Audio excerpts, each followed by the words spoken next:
স্বাধীন বাংলার মুক্ত আকাশে বেলুন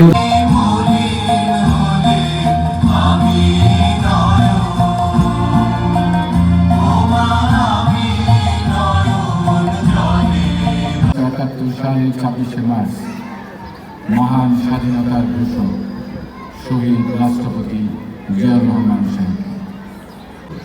আজকের এই মহতী অনুষ্ঠান উপস্থিত গাজীপুর ১ নবনির্বাচিত মাননীয় সংসদ সদস্য, জাতির সূর্য সন্তান, বীর মুক্তিযোদ্ধাগণ, শহীদ পরিবারের সদস্যবৃন্দ, জুলাই গণঅভ্যুত্থানে শহীদ পরিবারের সদস্য, জুলাই যোদ্ধাবৃন্দ, সম্মানিত শিক্ষক মণ্ডলী, ইলেকট্রনিক ও প্রিন্ট মিডিয়ার জাতীয় পতাকাকে অভিবাদন জ্ঞাপন ও সশস্ত্র সালাম জানানো হবে।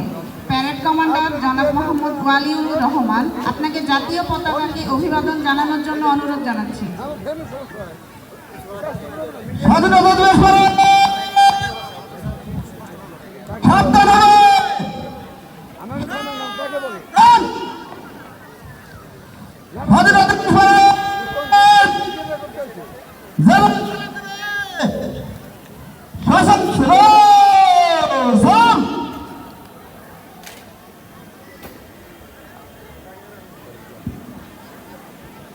অনুষ্ঠানের এই পর্বে রয়েছে পায়রা ও বেলুন ওড়ানোর মাধ্যমে বিজয়